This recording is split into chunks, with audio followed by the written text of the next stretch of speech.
Halo, selamat datang di channel Wahyu Ke Indonesia, referensi pengobatan alternatif paling terpercaya di Indonesia. Dan hari ini kita akan ngebahas tentang yang namanya Bapak Ilmu Kedokteran Modern.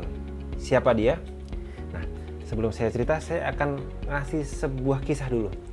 Jadi zaman dulu di Timur Tengah sana ada sebuah kerajaan dan ada seorang pangeran yang sedang jatuh sakit. Nah, dokternya kerajaan tuh nggak bisa ngobatin, jangan nggak ngobatin, diagnosa aja nggak bisa. Jadi nggak ketahuan sakitnya apa, tapi pangerannya sakit.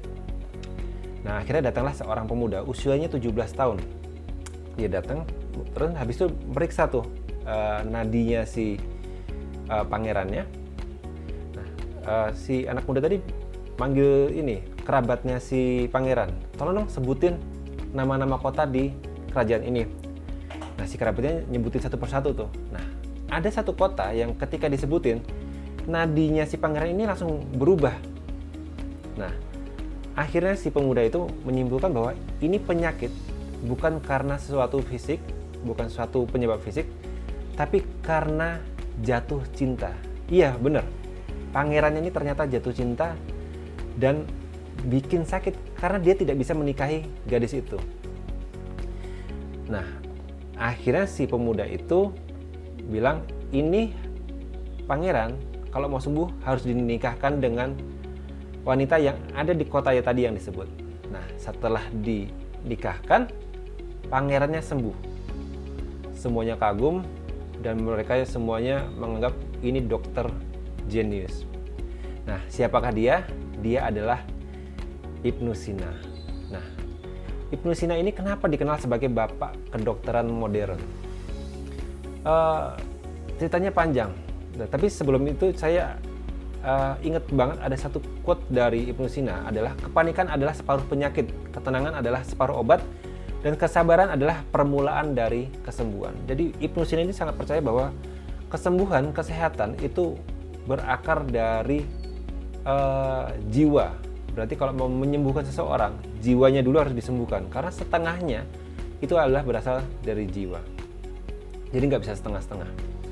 Nah, Ibnu Sina ini di dunia barat dikenal dengan nama Avicenna, tapi sebetulnya nama aslinya, nama fullnya adalah Abu Ali Al-Husain bin Abdallah bin Sina. Lahirnya pada tahun 980 Masehi dan meninggal pada 1037 Masehi. Artinya usianya sekitar 57 tahun. Dan dia itu sudah nulis buku tuh banyak banget. Menurut catatan sejarah tuh ada sekitar 100 atau sampai 250 buku. Dan itu bukan cuma kedokteran aja ya, ada filsafat, matematika, aljabar, dan lain-lain sebagainya. Nah, buku yang terkenal itu dua sebetulnya. Yang paling terkenal adalah Al-Qanun fi Al-Tib. Tapi yang kedua itu adalah Asy-Syifa, itu ada 18 bab. Nah, Ibnu Sina ini terkenal sebagai anak yang jenius. Jadi umur 10 tahun dia sudah hafal Al-Quran. Nah, kalau kita masih main-main gitu ya, anak SD, dia sudah hafal Al-Quran. Nah, umur 16 tahun, kita masih SMA, dia sudah jadi dokter. Dan dokter yang terkenal sebagai dokter yang hebat. Nah, umur 18 tahun, kita ini baru lulus SMA, dia sudah dikenal sebagai orang yang jago kedokteran, matematika, aljabar, fisika, politik, astronomi, dan lain sebagainya. Jadi ini Ibnu Sina ini luar biasa jenius. Nah, ini tadi bukunya yang paling terkenal ya, Al-Qanun fi At-Tib, atau dalam bahasa Inggris disebut The Canon of Medicine, dan pernah diterjemahkan di bahasa Indonesia dengan judul Undang-Undang Kedokteran. Ini isinya tentang kedokteran zaman dulu, tapi yang menjadi sebagai dasar ilmu pengobatan modern barat zaman sekarang. Inilah buku yang menjadikan dia dianggap sebagai bapak ilmu kedokteran modern. Kenapa buku ini sangat penting? Ya, gitu. Karena dalam buku ini tuh dia tuh memetakan anatomi yang sangat detail, yang zaman dulu belum pernah ada orang memetakan gitu ya, memetakan anatomi tubuh manusia itu secara detail. Livernya, telinganya, otaknya, mata, paru-paru, jantung, tulang belakang, dan lain sebagainya. Ini kita lihat lagi nih. Tuh sebelah kanan atas ada bagian saraf-saraf, bawah bagian mata, dan lain sebagainya. Dan dia memetakannya ini secara detail. Dan zaman dulu belum ada, bahkan di negara maju zaman dulu seperti Romawi, Yunani juga masih belum sampai sedetail ini. Nah, Ibnu Sina ini juga dikenal sebagai orang yang pertama kali mengidentifikasi meningitis atau radang selaput otak. Ibnu Sina ini sangat pintar dalam anatomi. Dia itu memetakan mata sampai detail sekali, sampai jantung pun juga sama, sampai ke katup jantung, ke arterinya, terusan ke sirkulasi darahnya. Dia tuh memetakan semuanya. Juga termasuk saraf-saraf tubuh manusia. Zaman dulu belum pernah ada yang memetakan saraf tubuh manusia, dan Ibnu Sina ini memetakan saraf tubuh manusia, utamanya yang berhubungan dengan rasa sakit. Nah, dia juga berpikir jauh lebih maju daripada zamannya. Contohnya apa? Contohnya adalah penyakit tumor, penyakit kanker, diabetes, yang zaman dulu tuh orang tuh nggak tahu. Jadi kalau ada benjolan gitu ya di tubuh itu, mereka bilangnya ya udah benjolan aja gitu.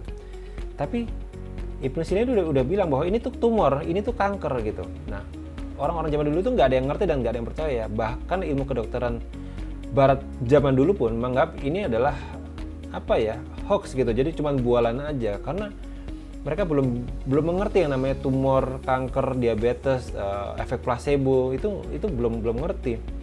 Nah, baru setelah di Eropa di Barat itu ketemu yang namanya mikroskop gitu ya, baru tuh mereka mengerti bahwa oh ini tuh yang dinamain kanker, ini yang dinamakan tumor, ini dinamakan diabetes. Karena apa? Karena mereka baru bisa meneliti ya. Jadi zaman dulu di dunia Barat belum mengerti tumor, kanker. Ibnu Sina sudah ngerti semua itu.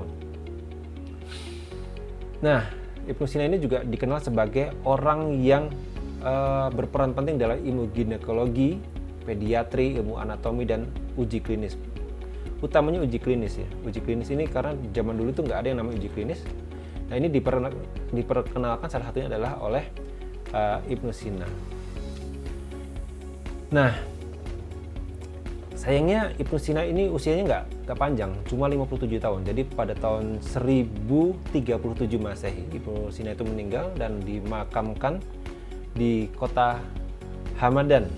Hamadan itu kira-kira tuh di daerah tenggaranya ibu kotanya Iran, Teheran.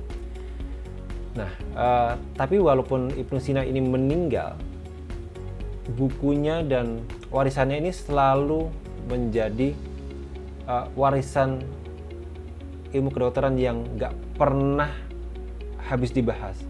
Bahkan kabarnya itu buku Kanun Filtip karyanya dia itu sekarang tuh ada di Inggris, di kota Birmingham, di museum, ditaruh di museum di sana. Saking dianggap sebagai bapak ilmu kedokteran modern. Nah, jadi buat kita orang Islam, saya rasa kita juga wajib bangga ya bahwa kita punya seorang tokoh yang mempengaruhi peradaban ilmu kedokteran di dunia ini. Oke, mungkin itu saja yang bisa saya sampaikan. Terima kasih sudah menonton sampai habis. Semoga Allah selalu memberi kita semua kesembuhan, kesehatan, dan kemakmuran. Saya Wahyu Indonesia. Wassalamualaikum warahmatullahi wabarakatuh.